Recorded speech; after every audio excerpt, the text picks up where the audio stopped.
सतनाम वाहिगुरु साहिब जी। सतनाम वाहिगुरु साहिब जी।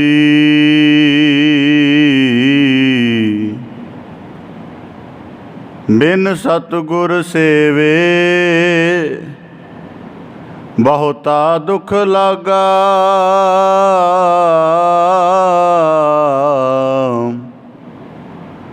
जुग चारे परमाई हम दीन तुम जुग जुग दाते। सब दे देह बुझाई हर जियो कृपा करो तुम प्यारे। सतगुर दाता मेल मिलावो हर नाम देव हो आधारे। जब हम होते तब तो नाही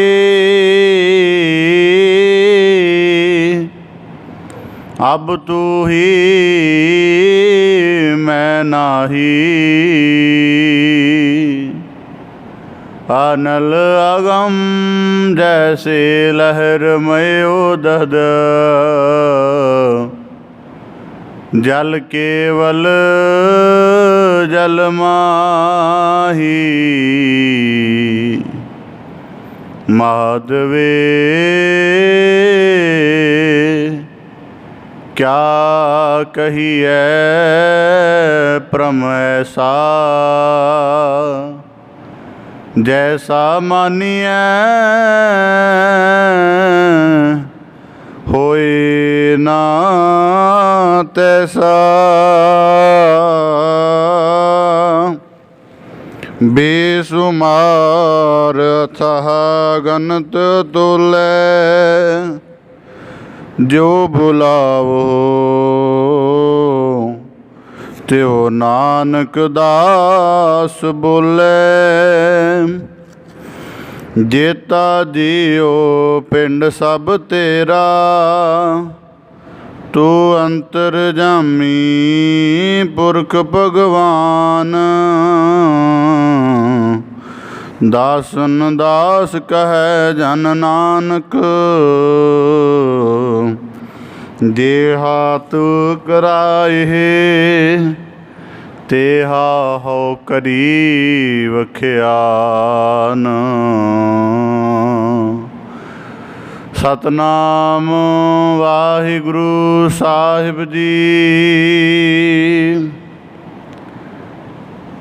कबीर तास्यो प्रीत कर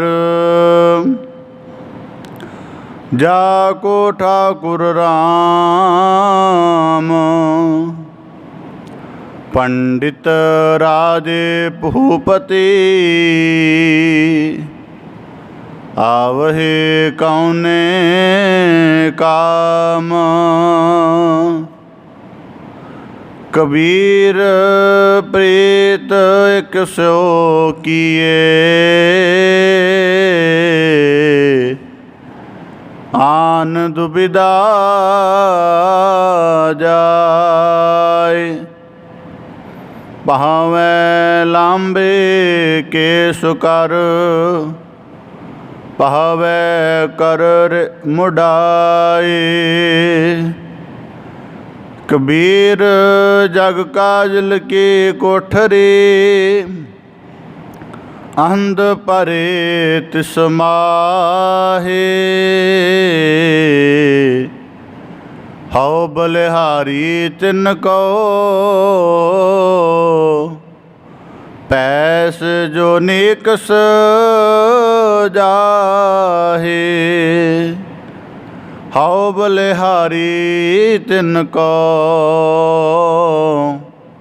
पैस जो नीकस जाहे।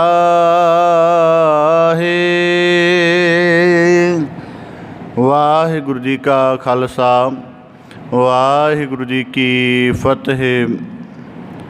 धन धन सतगुरु गुरु गरीब निवाज पतित पावन भगत वशल कृपा निध दया निध सतगुरु श्री गुरु ग्रंथ साहिब जी दीन दयाल पातशाह तिन्हां दी अपार मेहरामत है, दया बख्शिश है, जो आप सब गुरसिख सतसंगी जन सतगुरु की बख्शिश दे पात्र बनदियां होया अपने जीवन नूं सतगुरु की दसी हुई कार दे अनुसार करदियां सफल करन दा यतन करदियां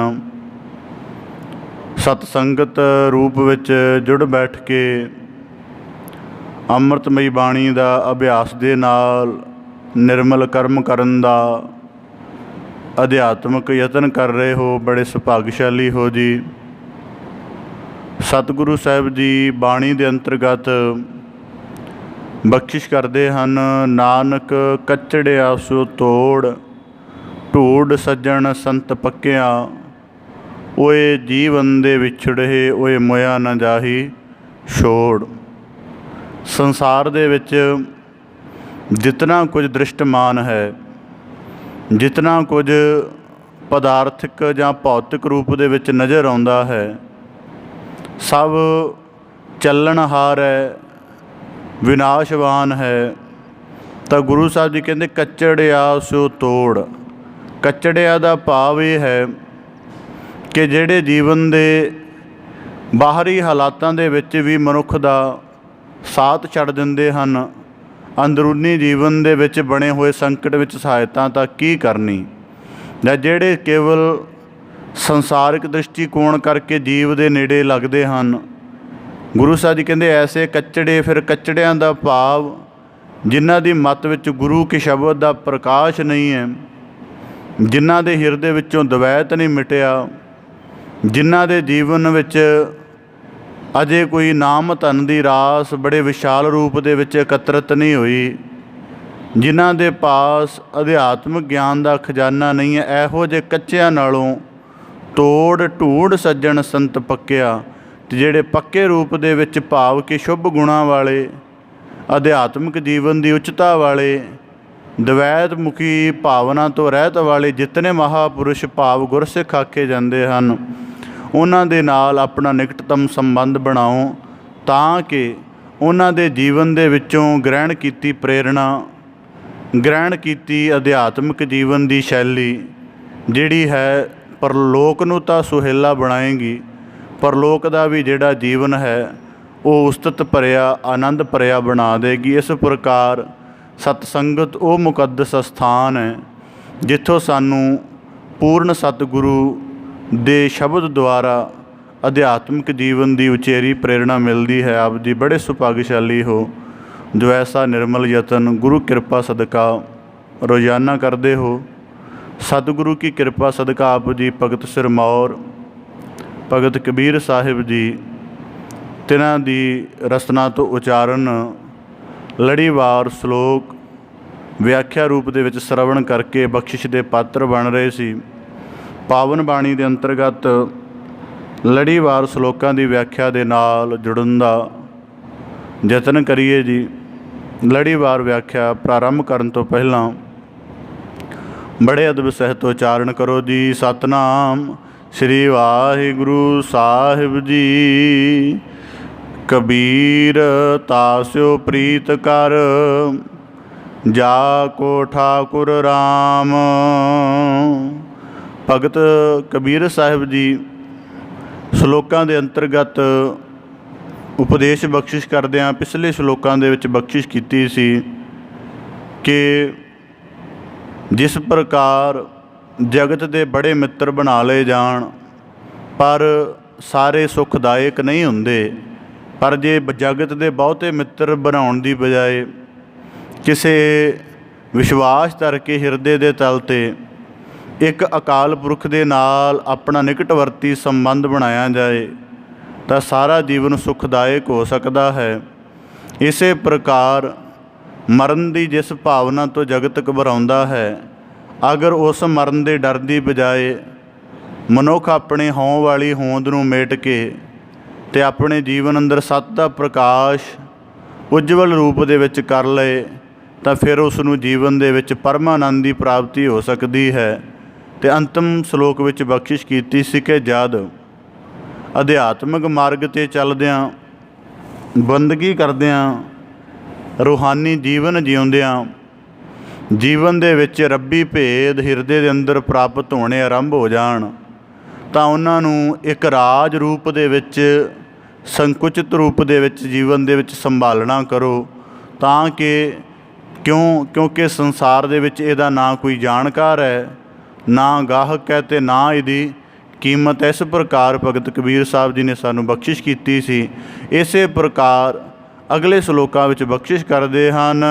कबीर तास्यो प्रीत कर जाको ठाकुर राम। हुण पिछले श्लोक 'च बख्शिश कीती सी राम पदार्थ पाए कै कबीरा गांठ ना खोल।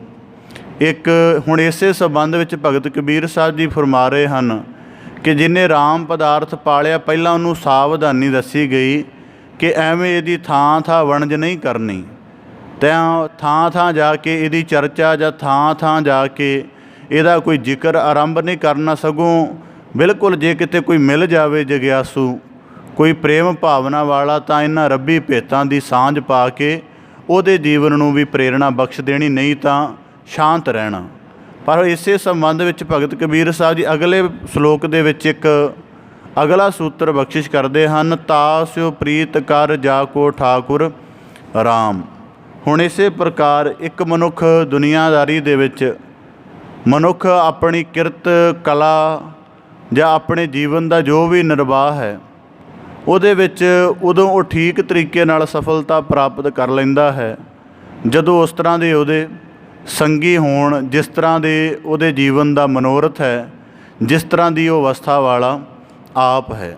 ਉਦਾਹਰਨ ਦੇ ਤੌਰ 'ਤੇ ਇੱਕ ਕਿਰਤੀ ਸੁਭਾਅ ਵਾਲਾ ਮਿਹਨਤਕਸ਼ ਇਨਸਾਨ ਹੈ, ਅਗਰ ਉਹ ਆਪਣਾ ਵਾਹ ਬਸਤਾ, ਆਪਣਾ ਵਿਵਹਾਰ, ਆਪਣਾ ਮਿਲਵਰਤਨ ਇੱਕ ਵਿਹਲ ਕਿਸਮ ਦੇ ਲੋਕਾਂ ਦੇ ਨਾਲ ਜਾਂ ਕਿਸੇ ਤਰ੍ਹਾਂ ਦੀਆਂ ਬੁਰੀਆਂ ਪ੍ਰਵਿਰਤੀਆਂ ਵਾਲੇ ਸੁਭਾਅ ਦੇ ਇਨਸਾਨਾਂ ਨਾਲ ਰੱਖੇਗਾ ਤਾਂ ਯਕੀਨਨ ਹੈ ਕਿ ਉਹਦੀ ਜਿਹੜੀ ਮਿਹਨਤਕਸ਼ ਦੀ ਭਾਵਨਾ ਹੈ ਉਹਦੇ ਉੱਪਰ ਦੂਜੇ ਇਨਸਾਨਾਂ ਦੇ ਨਾਲ ਸੰਬੰਧ ਵਿੱਚ ਰਹਿਣ ਕਰਕੇ ਪ੍ਰਭਾਵ ਪਏਗਾ ਅਤੇ ਉਹਦੀ ਜਿਹੜੀ ਮਿਹਨਤ ਦੀ ਭਾਵਨਾ ਹੈ, ਜਿਹੜਾ ਉਹਦਾ ਉੱਦਮ ਹੈ, ਉਹ ਹੌਲੀ ਹੌਲੀ ਮੰਦ ਪੈਂਦਾ ਜਾਏਗਾ।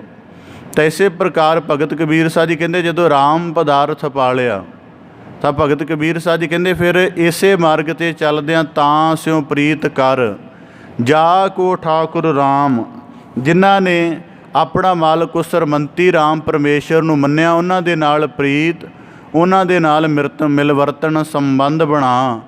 ਕਿਸ ਕਰਕੇ ਪੰਡਿਤ ਰਾਜੇ ਭੂਪਤੀ ਆਵਹਿ ਕੌਨੇ ਕਾਮ। ਕਿ ਜੇ ਫਿਰ ਉਸੇ ਪ੍ਰਕਾਰ ਇੱਕ ਪਾਸੇ ਜੀਵਨ ਦੀ ਅਧਿਆਤਮਕ ਰਾਸ ਪ੍ਰਾਪਤ ਕਰ ਲਈ ਹੈ, पर दूजे पासे ਜਿਹੜੇ संबंध ने, मिलवर्तन ने, ਜਾਂ ਜਿਹੜਾ ਬਹੁਤਾ ਉਚੇਚ ਸਨੇਹ ਹੈ ਉਹ ਪੰਡਿਤ ਰਾਜੇ ਭੂਪਤੀ ਆਦਿਕ ਲੋਕਾਂ ਦੇ ਨਾਲ ਬਣਿਆ ਹੋਇਆ ਹੈ। ਤਾਂ ਭਗਤ ਕਬੀਰ ਸਾਹਿਬ ਜੀ ਕਹਿੰਦੇ ਆਵਹਿ ਕੌਨੈ ਕਾਮ, ਤੇਰੇ ਕਿਸ ਕੰਮ ਆਉਣਗੇ। ਹੁਣ ਇਸ ਸ਼ਲੋਕ ਨੂੰ ਵਿਚਾਰ ਦੇ ਨੁਕਤੇ ਤੋਂ ਗੁਰੂ ਕਿਰਪਾ ਸਦਕਾ ਸਮਝਣ ਦਾ, ਵਿਚਾਰਨ ਦਾ ਯਤਨ ਕਰੀਏ। ਸਭ ਤੋਂ ਪਹਿਲਾਂ ਭਗਤ ਕਬੀਰ ਸਾਹਿਬ ਜੀ ਨੇ ਕਬੀਰ ਤਾਸਿਓ ਪ੍ਰੀਤ ਕਰ। ਹੁਣ ਇਸ ਗੱਲ ਨੂੰ ਅਸੀਂ ਸਤਸੰਗਤ ਦੇ ਪੱਧਰ 'ਤੇ ਵਿਚਾਰੀਏ ਤਾਂ ਇੱਕ ਮਨੁੱਖ ਰੋਜ਼ਾਨਾ ਦਾ ਸਤਸੰਗੀ ਹੈ, ਉਹਦੇ ਹਿਰਦੇ ਵਿੱਚ ਨੇਮ ਹੈ ਅਤੇ ਨੇਮ ਨੂੰ ਦ੍ਰਿੜ ਕਰਕੇ ਉਹ ਸਤਿਗੁਰੂ ਦੇ ਚਰਨਾਂ ਦੇ ਨਾਲ ਆਪਣੀ ਪ੍ਰੇਮ ਭਾਵਨਾ ਦ੍ਰਿੜ ਕਰਦਾ ਹੈ ਰੋਜ਼ਾਨਾ। ਇਹ ਉਹਦਾ ਕਰਮ ਹੈ। ਹੁਣ ਨੇਮ ਹੈ ਉਹਦਾ ਸਤਸੰਗਤ ਦਾ, ਕਰਮ ਹੈ ਉਹਦਾ ਗਿਆਨ ਦੀ ਵਿਚਾਰ ਸੁਣਨਾ, ਸੰਗੀਤਕ ਤੌਰ 'ਤੇ ਉਹਨੇ ਸ਼ਬਦ ਦੇ ਰਸ ਨੂੰ ਮੰਨਣਾ ਹੈ, ਇਕਾਗਰ ਰੂਪ ਦੇ ਵਿੱਚ ਜੁੜਨਾ ਹੈ, ਤਾਂ ਉਹਨੇ ਆਪਣੇ ਮਨ ਦੇ ਅੰਦਰ ਝਾਤ ਮਾਰਨੀ ਹੈ। ਇਹ ਇੱਕ ਸਤਸੰਗੀ ਦਾ ਰੋਜ਼ਾਨਾ ਦਾ ਕਰਮ ਹੈ। ਹੁਣ ਜੇ ਸਤਸੰਗੀ ਮਨੁੱਖ ਚਾਹੁੰਦਾ ਹੈ कि मैनू शब्द की विचार बड़ी गहराई नाल समझ आवे तो उहदे विच मेरा अपना अनुभव भी अनफोल्ड होवे, रिवील होवे। जिहड़ा कीर्तन का गहरा नाम रसी अनुभव है वो मेरे रोम रोम विच प्रगटे, इस तरह की उहदी भावना होवे। पर उहदे जिहड़े संबंधी हन जां उहदे नाल मिल वरतण वाले हन जां जिहड़े उहदे निकटवर्ती हन, अगर वो इस तरह का सुभाव नहीं रखते तो फिर उहदे किस प्रयोजन विच काम आ सकणगे।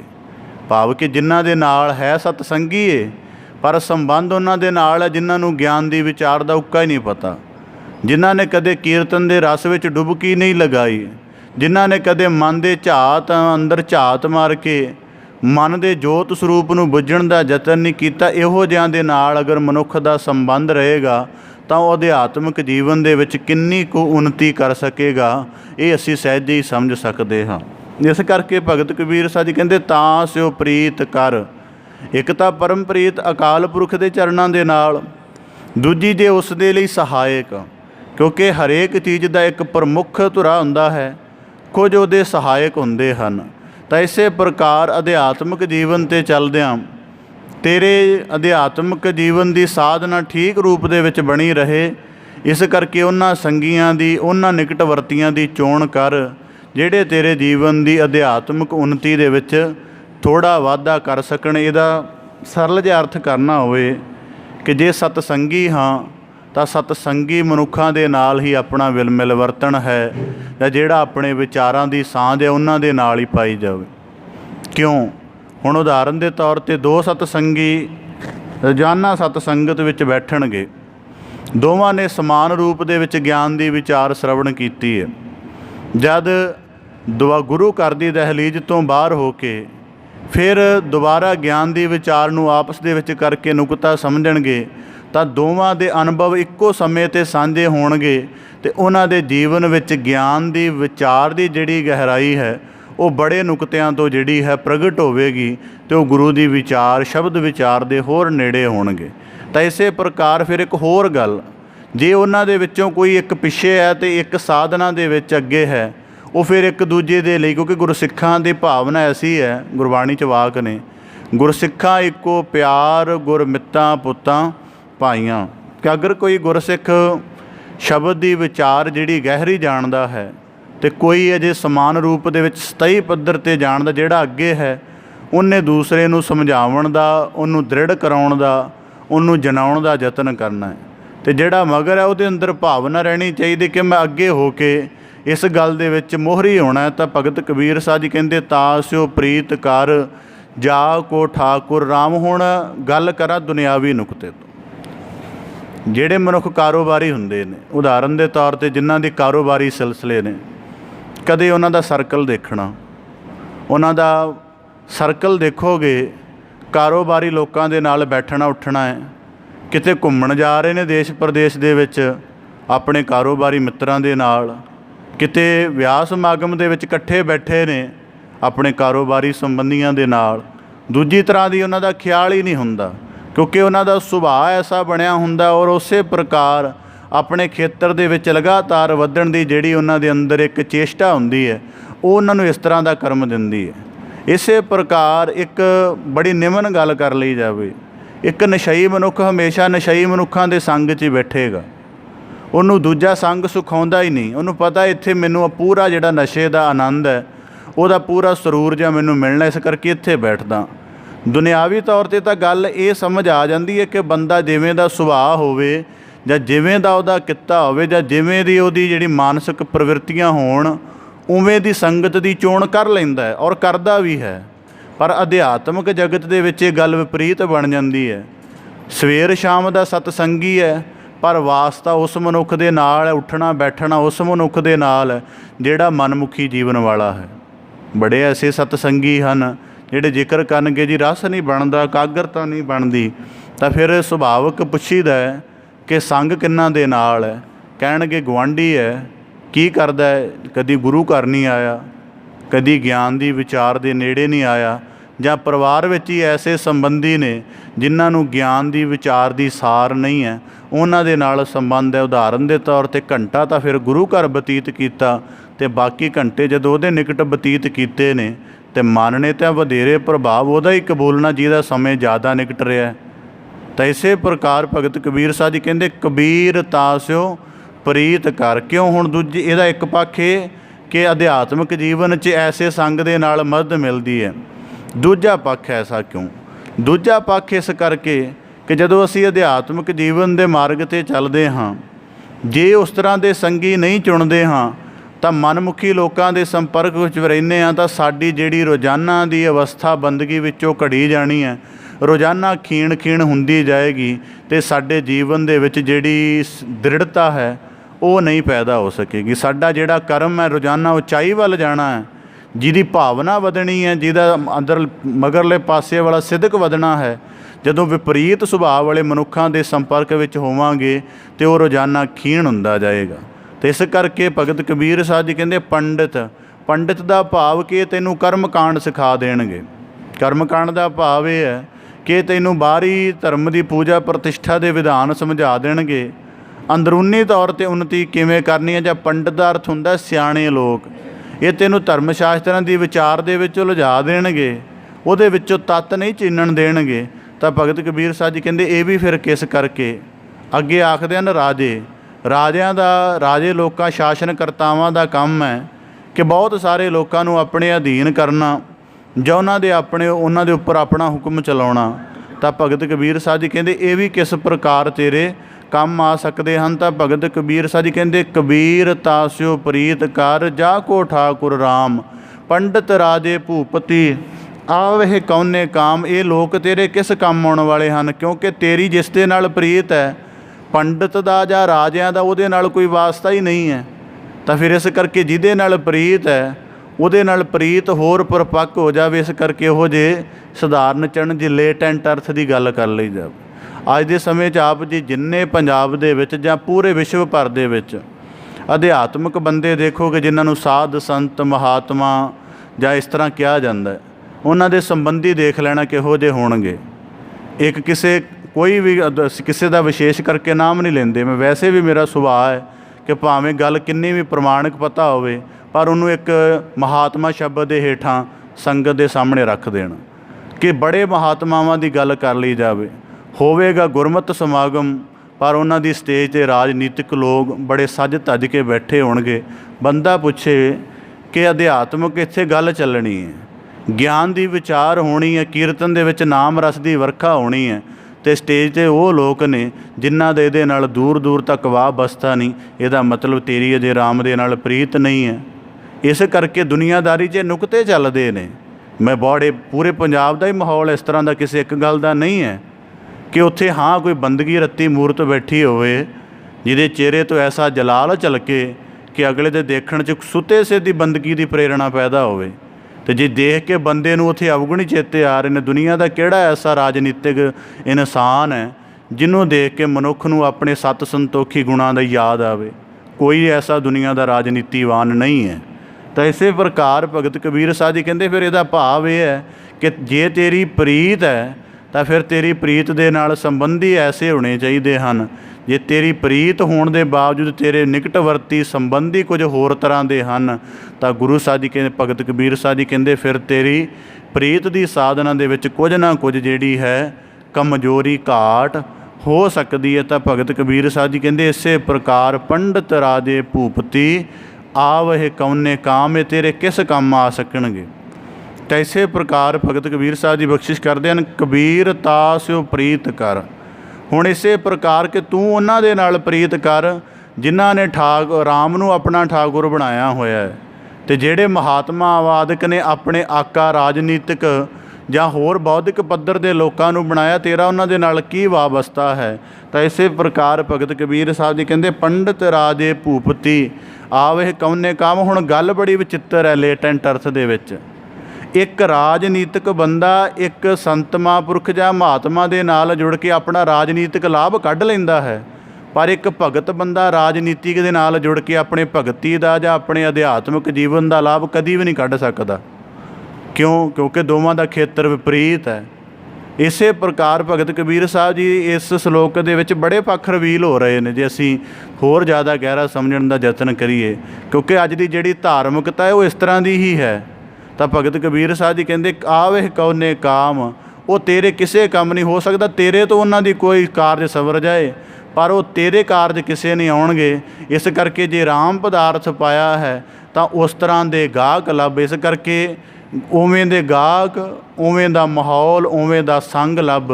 ਤਾਂ ਜਿਵੇਂ ਅਸੀਂ ਭਗਤ ਸਾਹਿਬਾਨਾਂ ਦੇ ਜੀਵਨ ਵਿੱਚ ਪੜ੍ਹਦੇ ਹਾਂ ਜਾਂ ਗੁਰੂ ਸਾਹਿਬਾਨਾਂ ਦਾ ਜੀਵਨ ਪੜ੍ਹਦੇ ਹਾਂ। ਹੁਣ ਸਤਿਗੁਰੂ ਗੁਰੂ ਨਾਨਕ ਸਾਹਿਬ ਜੀ ਅਧਿਆਤਮਿਕ ਜੀਵਨ ਦੇ ਜਾਂ ਪ੍ਰਭੂ ਦੀ ਯਾਦ ਵਿੱਚ ਲੀਨ ਰਹਿਣ ਦੇ ਸੁਭਾਅ ਵਾਲੇ ਸਨ। ਤਾਂ ਅਸੀਂ ਬਚਪਨ 'ਚ ਕੀ ਜ਼ਿਕਰ ਸਰਵਣ ਕਰਦੇ ਹਾਂ ਕਿ ਘਰੋਂ ਨਿਕਲ ਜਾਂਦੇ ਸਨ, ਜਿੱਥੇ ਸਾਧਾ ਸੰਤਾਂ ਦੀ ਮਜਲਿਸ ਜੁੜੀ ਹੁੰਦੀ ਸੀ ਉੱਥੇ ਜਾ ਕੇ ਉਹ ਬੈਠ ਕੇ ਉਹਨਾਂ ਦੀ ਗਿਆਨ ਚਰਚਾ ਸੁਣਦੇ ਸਨ ਅਤੇ ਆਪਣਾ ਜਿਹੜਾ ਵੀ ਮਤ ਸੀ ਉਹਦਾ ਪ੍ਰਗਟਾ ਕਰਦੇ ਸਨ। ਅਤੇ ਜੇ ਹੁਣ ਮਨੁੱਖ ਦਾ ਸੰਬੰਧ ਹੀ ਐਸਿਆਂ ਦੇ ਨਾਲ ਬਣਿਆ ਰਹੇਗਾ ਤਾਂ ਫਿਰ ਉਹਦੇ ਜੀਵਨ 'ਚ ਉਚਾਈ ਕਿਵੇਂ ਪੈਦਾ ਹੋਏਗੀ। ਤਾਂ ਭਗਤ ਕਬੀਰ ਸਾਹਿਬ ਜੀ ਕਹਿੰਦੇ ਪੰਡਤ ਰਾਜੇ ਭੂਪਤੀ ਆਵਹਿ ਕਉਨੇ ਕਾਮ। ਸਰਲ ਰੂਪ ਦੇ ਵਿੱਚ ਕਹਿਣਾ ਹੋਵੇ ਕਿ ਅਧਿਆਤਮਿਕ ਮਾਰਗ 'ਤੇ ਚੱਲ ਰਹੇ ਹੋ ਅਤੇ ਜਿਨ੍ਹਾਂ ਦੀਆਂ ਪ੍ਰਵਿਰਤੀਆਂ ਅਧਿਆਤਮਿਕ ਨੇ, ਜਿਨ੍ਹਾਂ ਨੇ ਆਪਣੇ ਜੀਵਨ ਦੀ ਸਾਧਨਾ ਧਰਮ ਦੇ ਨਿਯਮਾਂ ਅਨੁਸਾਰ ਕਰਨੀ ਸ਼ੁਰੂ ਕਰ ਦਿੱਤੀ ਹੈ, ਉਹਨਾਂ ਦੇ ਸੰਗ, ਉਹਨਾਂ ਦੇ ਨਿਕਟਵਰਤੀ ਅਭਿਆਸ ਵਿੱਚ ਹੀ ਰਹਿਣਾ ਚਾਹੀਦਾ ਹੈ। ਕਬੀਰ ਪ੍ਰੀਤ ਇੱਕ ਸਿਓ ਕੀਏ ਆਨ ਦੁਬਿਧਾ ਜਾਏ। ਹੁਣ ਅਗਲੇ ਪੱਖ ਸ਼ਲੋਕ ਦੇ ਵਿੱਚ ਭਗਤ ਕਬੀਰ ਸਾਹਿਬ ਜੀ ਬਖਸ਼ਿਸ਼ ਕਰਦੇ ਹਨ, ਕਬੀਰ ਪ੍ਰੀਤ ਇੱਕ ਸਿਉ ਕੀਏ। ਹੁਣ ਗੱਲ ਐਸਾ ਕੀ ਹੈ ਕਿ ਅਜੋਕਾ ਮਨੁੱਖ ਜਿਹੜਾ ਧਾਰਮਿਕ ਜਗਤ ਵਿੱਚ ਵਿਚਰ ਰਿਹਾ, ਉਹ ਕਿਸੇ ਅਧਿਆਤਮਿਕ ਚਾਅ ਜਾਂ ਆਪਣੇ ਜੀਵਨ ਦੀ ਗਿਆਨਮਈ ਮਨੋਰਥ ਦੇ ਲਈ ਨਹੀਂ ਵਿਚਰ ਰਿਹਾ। ਇਹ ਵੀ ਇੱਕ ਬੜੀ ਗੱਲ ਗਹਿਰੀ ਹੈ ਕਿ ਕੱਲ੍ਹ ਕਿਤੇ ਵਿਚਾਰ ਦੇ ਵਿੱਚ ਚਰਚਾ ਚੱਲ ਰਹੀ ਸੀ ਕਿ ਧਰਮ ਮੰਦਿਰਾਂ ਦੇ ਵਿੱਚ ਲੋਕ ਘੱਟ ਕਿਉਂ ਆਉਣਾ ਹੋ ਰਹੇ ਨੇ। ਗੱਲ ਕੀ ਹੈ ਕਿ ਲੋੜ ਨਹੀਂ ਭਾਸ ਰਹੀ, ਅਤੇ ਲੋੜ ਜੇ ਭਾਸ ਰਹੀ ਹੈ ਤਾਂ ਉਹ ਵੀ ਪਦਾਰਥਕ ਨੁਕਤੇ ਤੋਂ। ਪਦਾਰਥਕ ਨੁਕਤੇ ਦਾ ਭਾਵ ਕੀ ਹੈ? ਔਲਾਦ ਦੇ ਤਲ 'ਤੇ ਸੰਕਟ ਖੜ੍ਹਾ ਹੋ ਗਿਆ, ਡਾਕਟਰੀ ਤਲ 'ਤੇ ਜਵਾਬ ਮਿਲ ਗਿਆ, ਹੱਥ ਖੜ੍ਹੇ ਹੋ ਗਏ ਨੇ, ਤਾਂ ਫਿਰ ਪੱਕਾ ਵਿਸ਼ਵਾਸ ਨਹੀਂ ਹੈਗਾ।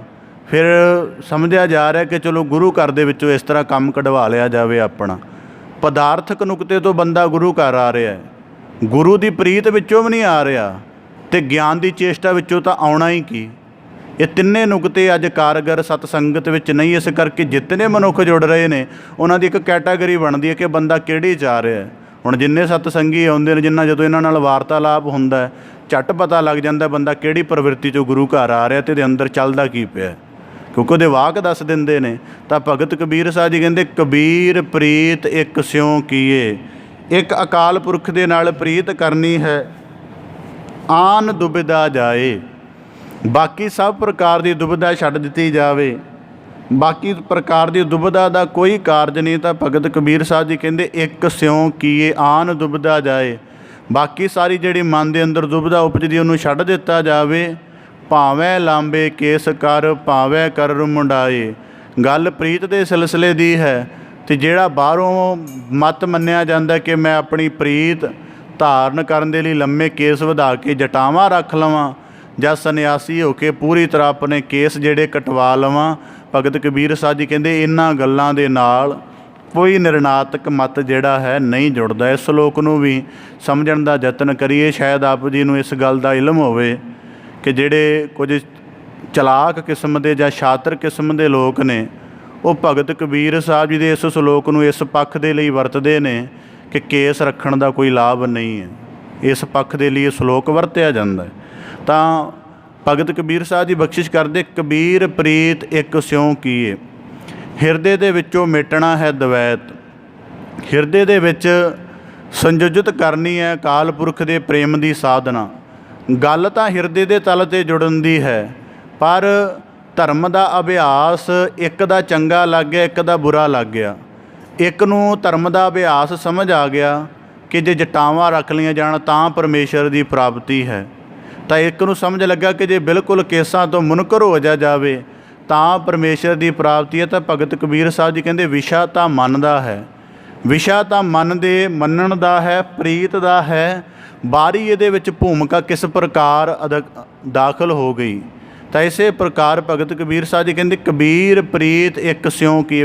ਭਗਤ ਕਬੀਰ ਸਾਹਿਬ ਦੇ ਸ਼ਲੋਕਾਂ 'ਚ ਜ਼ਿਕਰ ਆਉਂਦਾ ਹੈ ਕਬੀਰ ਮਨ ਮੁੰਡਿਆ ਨਹੀਂ ਕੇਸ ਮੁੰਡਾਏ, ਕਾਏ ਜੋ ਕਿਛ ਕੀਆ ਸੋ ਮਨ ਕੀਆ ਮੁੰਡਾ ਮੂੰਡ ਅੰਜਾਏ।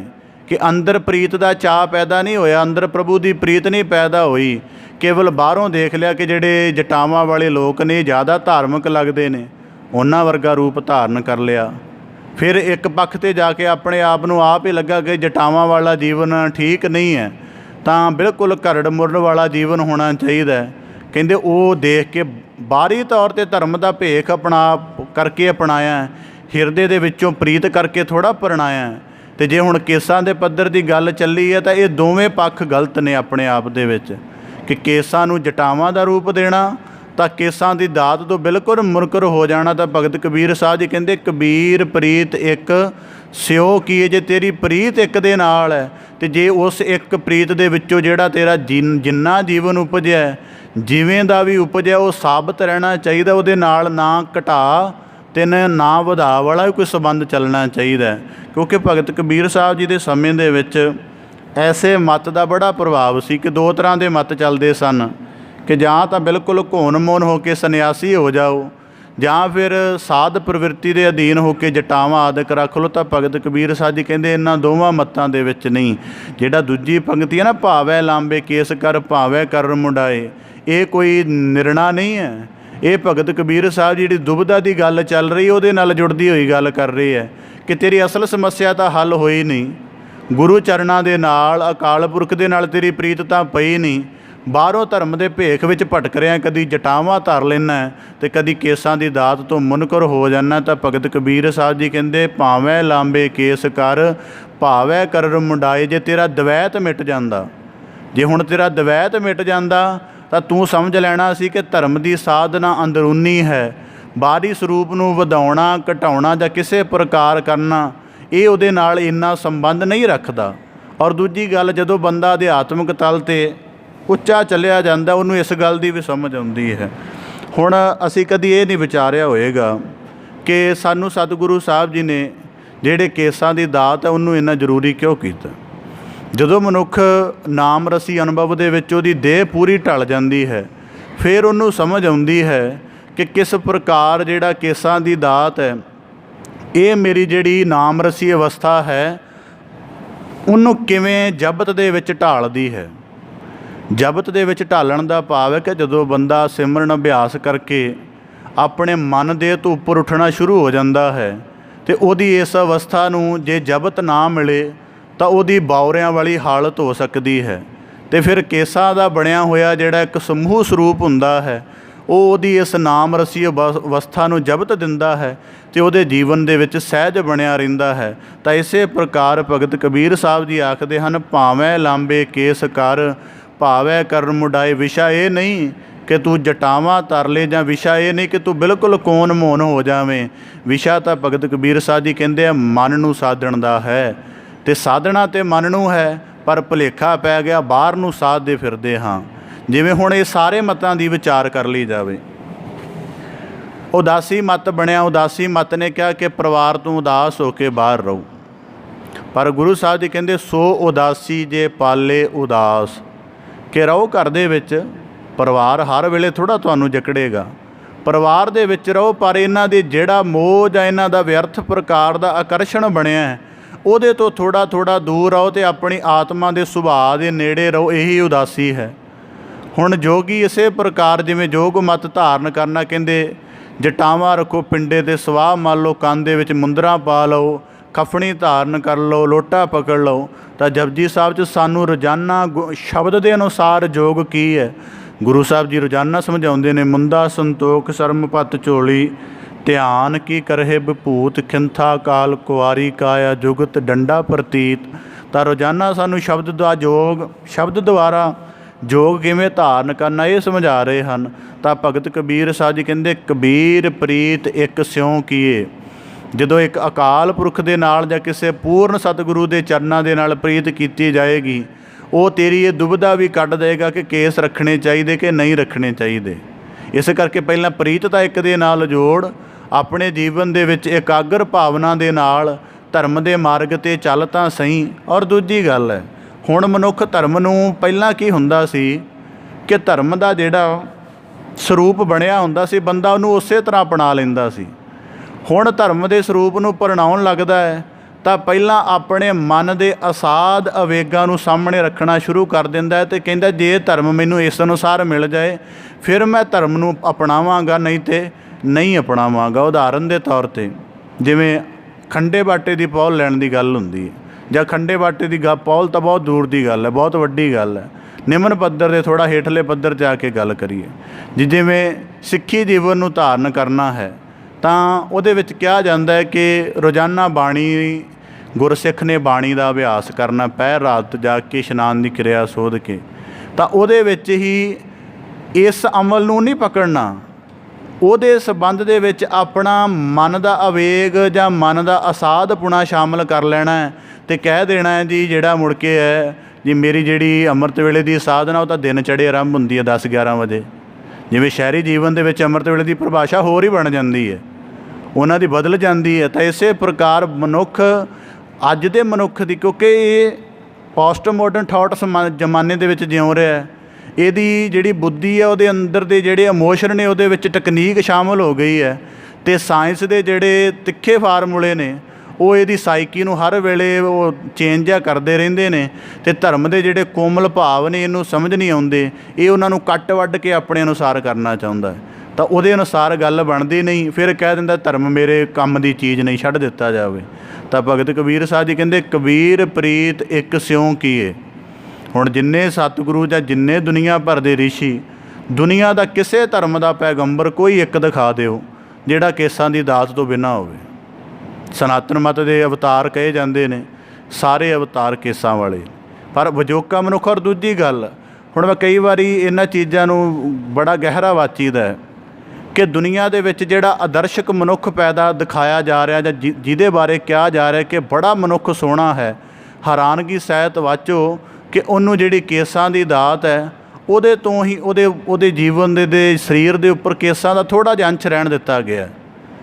ਕਿਉਂ ਕਰਕੇ ਕਿ ਇਹਦਾ ਮਤਲਬ ਸਾਨੂੰ ਤਾਂ ਗੁਰੂ ਸਾਹਿਬ ਜੀ ਨੇ ਪੂਰੇ ਸਾਜੇ ਸਰੂਪ ਦੇ ਵਿੱਚ ਨਵਾਜ਼ਿਸ਼ ਕਰਕੇ ਸੰਸਾਰ 'ਤੇ ਰੱਖਿਆ ਅਤੇ ਆਪਣਾ ਖਾਸ ਰੂਪ ਕਹਿ ਕੇ ਨਵਾਜਿਆ।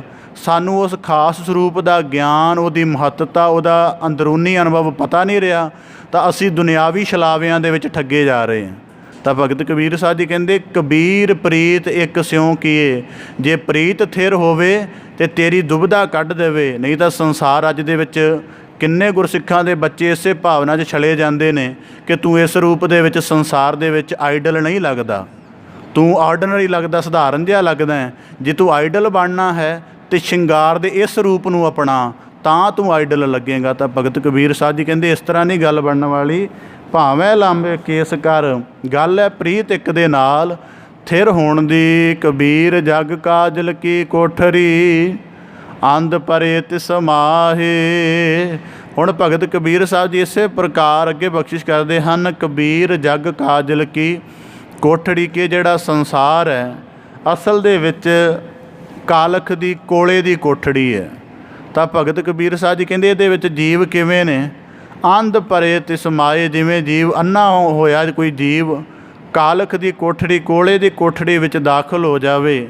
ਤਾਂ ਭਗਤ ਕਬੀਰ ਸਾਹਿਬ ਜੀ ਕਹਿੰਦੇ ਹਉ ਬਲਿਹਾਰੀ ਤਿੰਨ ਕਉ, ਪੈਸ ਜੋ ਨੀਕ ਸਜਾਏ। ਅਸੀਂ ਉਹਨਾਂ ਤੋਂ ਬਲਿਹਾਰ ਜਾਂਦੇ ਹਾਂ ਜਿਹੜੇ ਬੜੇ ਸਹਿਤ ਕਿਸੇ ਪ੍ਰਕਾਰ ਕਾਲਖ ਦੇ ਦਾਗ ਲੱਗਣ ਤੋਂ ਮੁਕਤ ਹੋ ਕੇ ਇਸ ਸੰਸਾਰ ਕਾਲਖ ਦੀ ਕੋਠੜੀ ਤੋਂ ਬਾਹਰ ਆ ਗਏ ਹਨ।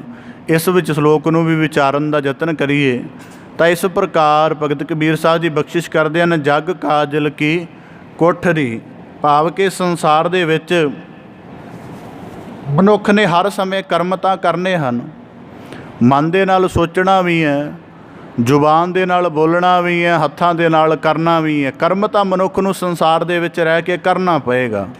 ਪਰ ਗੱਲ ਕੀ ਹੈ ਕਿ ਇਸ ਕਰਮ ਨੂੰ ਕਰਦਿਆਂ ਕਰਦਿਆਂ ਮਨੁੱਖ ਦੇ ਉੱਪਰ ਕਾਲਖ ਲੱਗਣੀ ਸ਼ੁਰੂ ਹੋ ਜਾਂਦੀ ਹੈ।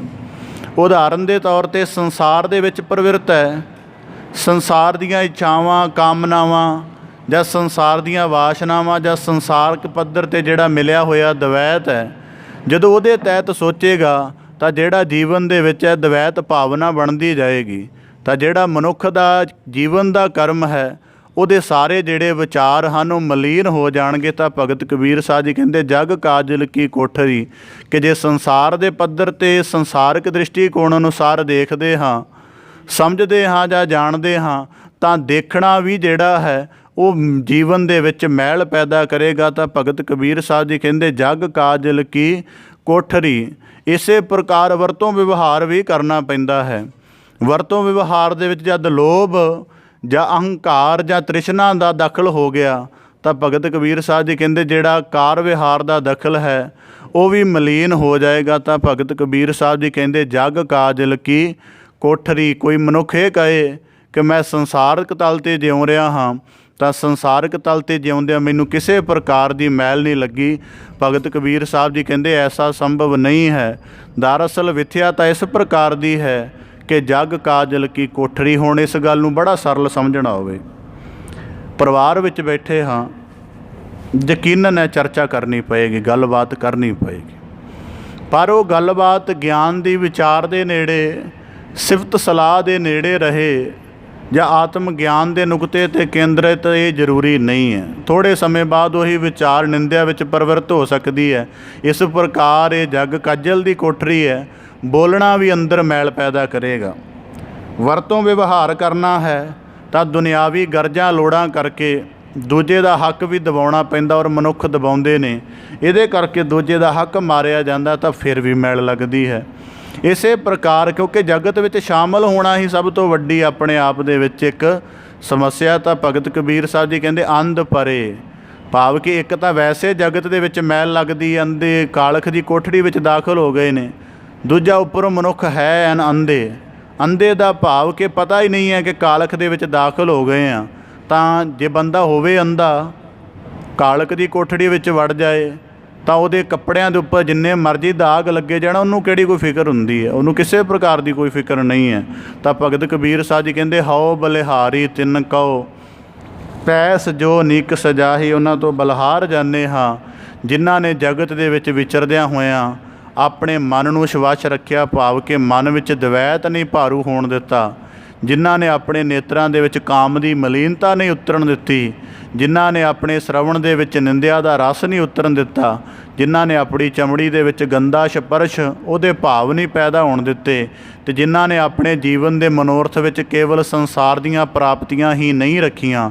ਤਾਂ ਭਗਤ ਕਬੀਰ ਸਾਹਿਬ ਜੀ ਕਹਿੰਦੇ ਹਉ ਬਲਿਹਾਰੀ। ਇਹਨੂੰ ਭਾਵ ਕਿ ਬੰਦਾ ਹੋਵੇ ਅੰਨਾ, ਕੋਲੇ ਦੀ ਖਾਣ ਦੇ ਵਿੱਚੋਂ ਹੋ ਕੇ ਆ ਜਾਵੇ ਅਤੇ ਦਾਗ ਵੀ ਨਾ ਲੱਗਣ ਦੇਵੇ ਤਾਂ ਉਹਨੂੰ ਸ਼ਾਬਾਸ਼ ਕਹਿੰਦੇ ਆ। ਤਾਂ ਭਗਤ ਕਬੀਰ ਸਾਹਿਬ ਜੀ ਕਹਿੰਦੇ ਇਸੇ ਪ੍ਰਕਾਰ ਜਿਹੜਾ ਇਹ ਪਾਵਕ ਸਾਗਰ ਹੈ ਜਿਹਦੇ ਵਿੱਚ ਵਾਸਨਾਵਾਂ ਦੀਆਂ ਇੰਨੀਆਂ ਲਹਿਰਾਂ ਹਨ, ਜੇ ਇਹਨਾਂ ਤੋਂ ਮਨੁੱਖ ਆਪਣਾ ਪਤ ਸੇਤੀ ਜੀਵਨ ਜਿਉਂ ਕੇ ਫਿਰ ਵਾਪਸ ਆ ਜਾਵੇ, ਕਿ ਭਾਵ ਕਿ ਆਪਣੇ ਆਤਮ ਸਰੂਪ ਨੂੰ ਸ਼ੁੱਧ ਰੱਖ ਲਵੇ, ਤਾਂ ਭਗਤ ਕਬੀਰ ਸਾਹਿਬ ਜੀ ਕਹਿੰਦੇ ਇਸੇ ਪ੍ਰਕਾਰ ਹਉ ਬਲਿਹਾਰੀ ਤਿੰਨ ਕਉ।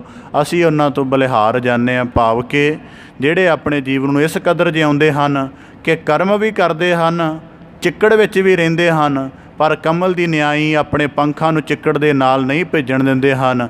ਭਗਤ ਕਬੀਰ ਸਾਹਿਬ ਜੀ ਕਹਿੰਦੇ ਐਸੀ ਗੁਰਮੁਖੀ ਜੀਵਨ ਦੀ ਸਾਧਨਾ ਵਾਲਿਆਂ ਤੋਂ ਅਸੀਂ ਕੁਰਬਾਨ ਜਾਂਦੇ ਹਾਂ। ਇਸ ਪ੍ਰਕਾਰ ਭਗਤ ਕਬੀਰ ਸਾਹਿਬ ਜੀ 3 ਸਲੋਕਾਂ ਦੁਆਰਾ ਉਪਦੇਸ਼ ਬਖਸ਼ਿਸ਼ ਕਰਦੇ ਹਨ ਕਿ ਜਦ ਸਤਸੰਗੀ ਅਧਿਆਤਮ ਮਾਰਗ 'ਤੇ ਚੱਲ ਰਹੇ ਹਾਂ ਤਾਂ ਅਧਿਆਤਮਿਕ ਸੰਗੀ ਹੀ ਆਪਣੇ ਉਹਨਾਂ ਦੇ ਨਾਲ ਹੀ ਸੰਬੰਧ ਰੱਖਣਾ ਚਾਹੀਦਾ ਹੈ ਜਾਂ ਉਹਨਾਂ ਦੇ ਨਾਲ ਆਪਣਾ ਵਧੇਰੇ ਮਿਲਵਰਤਨ ਬਣਾਉਣਾ ਚਾਹੀਦਾ ਹੈ।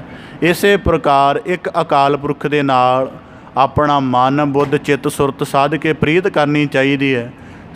ਧਰਮ ਦੇ ਜਿਹੜੇ ਬਾਹਰੀ ਭੇਖ ਹਨ ਉਹਨਾਂ ਦੇ ਵਿੱਚ ਨਹੀਂ ਭਰਮਣਾ ਚਾਹੀਦਾ ਹੈ। ਅਤੇ ਇਸੇ ਪ੍ਰਕਾਰ ਸੰਸਾਰ ਮਨੁੱਖ ਨੂੰ ਮੈਲ ਹੀ ਦਿੰਦਾ ਹੈ, ਪਰ ਜੇ ਮਨੁੱਖ ਗਿਆਨੀ ਹੋ ਕੇ ਜੀਵੇ ਤਾਂ ਇਸ ਮੈਲ ਦੇ ਪ੍ਰਭਾਵ ਤੋਂ ਬਚ ਕੇ ਆਪਣੇ ਆਤਮਿਕ ਜੀਵਨ ਨੂੰ ਸਾਫ਼ ਅਤੇ ਸਵੱਛ ਰੱਖ ਸਕਦਾ ਹੈ। ਇਸ ਪ੍ਰਕਾਰ 3 ਸਲੋਕਾਂ ਦੁਆਰਾ ਭਗਤ ਕਬੀਰ ਸਾਹਿਬ ਜੀ ਨੇ 3 ਗੋਹਜ ਸੂਤਰ ਬਖਸ਼ਿਸ਼ ਕਰਕੇ ਸਾਨੂੰ ਨਿਵਾਜਿਸ਼ ਕੀਤੀ ਹੈ। ਭਗਤ ਸਾਹਿਬਾਨ ਦੀ ਕਿਰਪਾ ਕਰਨ, ਸਲੋਕਾਂ ਦਾ ਭਾਵ ਉਪਦੇਸ਼ ਸਾਡੇ ਸਾਰਿਆਂ ਦੇ ਹਿਰਦੇ ਅੰਦਰ ਵਸ ਜਾਏ ਜੀ। ਸਾਰਿਆਂ ਦਾ ਇੱਥੇ ਆਇਆ ਸਫਲਾ ਹੋਵੇ ਜੀ। ਪਾਵਨ ਬਾਣੀ ਦੀ ਲੜੀਵਾਰ ਵਿਆਖਿਆ ਦੀ ਆਪ ਜੀ ਦੇ ਨਾਲ ਸਾਂਝ ਪਾਉਂਦਿਆਂ ਹੋਈਆਂ ਬੇਅੰਤ ਭੁੱਲਾਂ ਦੀ ਖਿਮਾ ਜਾਚਨਾ ਜੀ। ਬੜੇ ਅਦਬ ਸਹਿਤ ਗੱਜ ਕੇ ਫਤਿਹ ਅਰਜ ਕਰੋ ਜੀ। ਵਾਹਿਗੁਰੂ ਜੀ ਕਾ ਖਾਲਸਾ, ਵਾਹਿਗੁਰੂ ਜੀ ਕੀ ਫਤਿਹ।